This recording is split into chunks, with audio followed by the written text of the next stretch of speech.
because you create distortions in your domestic economy. You could do price-based measures that complement the market and help you achieve greater productivity. Secondly, the timing. When do you do the policy? When, apart from timing, sequencing, which sectors do you do? Because the economy... What is your prognosis on the timing in a lot of these policies in Africa? Do you think you're getting it right? Yeah, because sometimes I think the reality for most Africans, including Nigeria, because I know this very well, most of the trade measures we took were not because of our WTO obligations. Nigeria's binding level in the WTO is just, I think, about 7% of our tariff lines. But we took them because of the conditionalities from the Bretton Woods institutions. So there was no sequencing, there was no timing, in which case you ended up creating distortions. And therefore, it's not that these are bad, trade rules are bad, but trade rules enable you to work for the common good, both for your own economy and the economy of your trading partners. Jabu, let's get you into this conversation with regards to the rules. And you know, we've seen similar things happening in South Africa. In fact, we know that some of the trade agreements that we have with Europe as well not renewed. So there is a shift, there's a fundamental shift that is occurring in Africa. The way I see it, Ilana, is that charity does begin at home.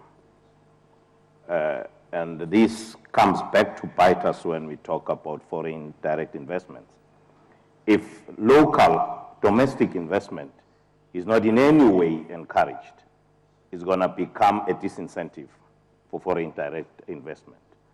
If there is time that is set up to reach a certain level of maturity, in the understanding that there must be an entry and exit time frame by when you are matured enough to now compete on a level playing field, I think we should do that.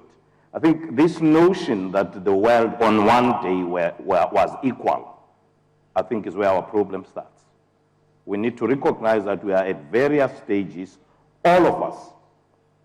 So if you like, has to start at company, start at country, get into regional, get into this tripartite I was referring to, and then to the bigger region, become continental, and then start to talk about how we deal with the globe. You mentioned before, we're worried about the tripartite. We're worried about the fact that we're going to miss that deadline. Are we, you know, when do we get to the point where we can take the conversation forward?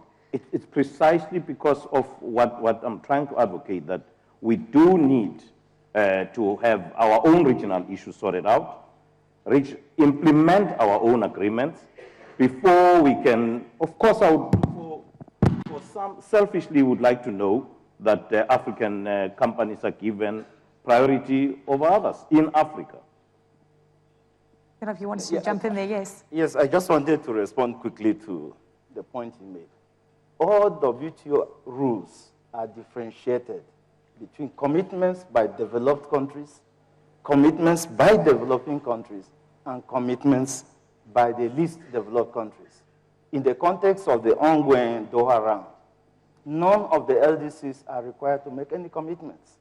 So this idea about differentiation is inherent in the rules. But part of the problem when we come to our regional arrangements in Africa is that we do not take that approach.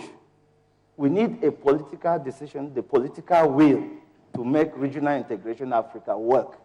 Then the technicians, the experts, can begin to create those rules that allow for people who would want certain flexibilities built into those arrangements.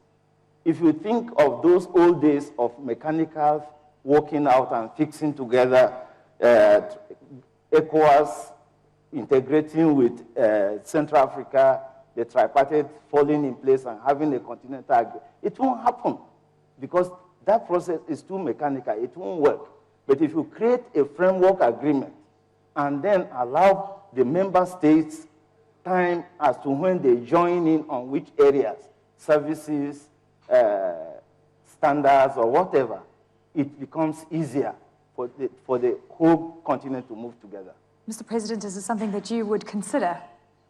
Janov's suggestion. Yeah, it's an interesting discussion, especially listening to the experts.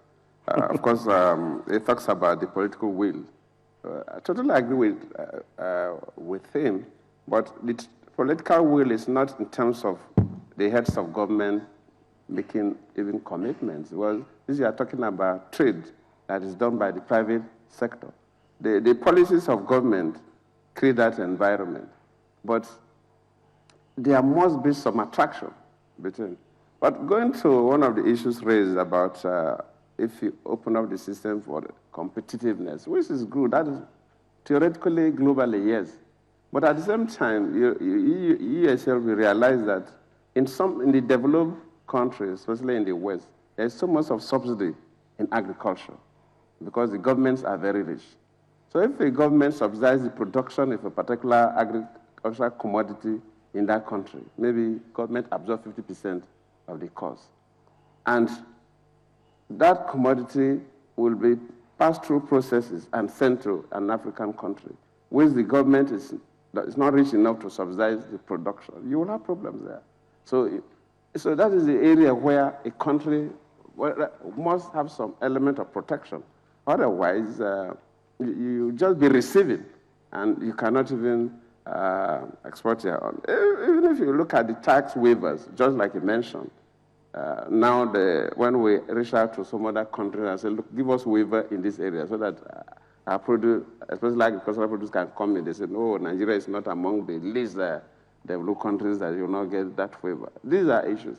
Even investing within their country, if you look at our industries, they are concentrated around Lagos and Ogun State, where the facilities are there, the ports are there, a number of things. In fact, I had a conversation with Dangote some time ago when I was the governor of my state. How do you come to my state? Because my state is a rural state. He said, in fact, Your Excellency, Mr. Governor, he said, if I come to your state, these are the conditions. If I am in Lagos, these are. So you really see that even within the countries, business people, there are a lot of economic considerations for you to locate your industries. You don't just wake up and place your industry anywhere. So no country can just open up. Yes, we'll open. I believe we are not building walls. That's why we are talking about negotiation. There's no way you erect barriers and say that things will not move. Then your own goods will also not move out. And no nation is an island. The key is that the government must work with the interests of the private sector that will drive the processes. That's what I'm saying. Like the government, there are certain things that government may even want to do, but the private sector will come and tell you the implications of that step, and you must listen to them. Because if you take the steps you think politically you want to, and if you take those steps and it wipes out a particular sector, then you have gained nothing. You bring rather punishment to your people because so many people will lose their jobs.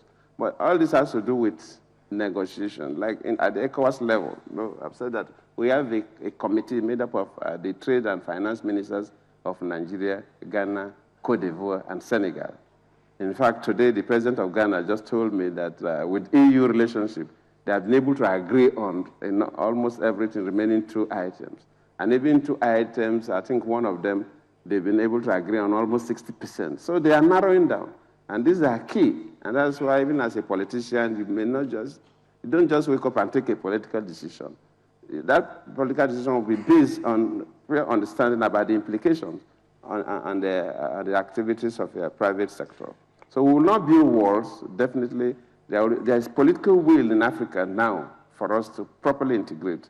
And that's why even at the African Union level, there is a committee looking at how do we facilitate inter-African trade. And we said that except we get to that level where we can trade among ourselves, because the European standards continue to increase, and it's easier for us to trade among ourselves to even improve on our economy. Because especially for agri-produce, before you are allowed to export, the standards, and this standard change from time to time. But within the African continent, it's easier. So there is political will for us to do that. No, we have a limitation in terms of infrastructural. We just talk about railways cutting across. Assuming we have railways linking up all the African capitals, we would have seen that trade would have improved significantly. But if you want to move, say, from Nigeria to another African country, sometimes it's easier for you to move from Nigeria to Europe or from Nigeria to the Asian countries than for you to move from Nigeria to another African country. So these are the limitations we have. Well, I completely agree with the President, and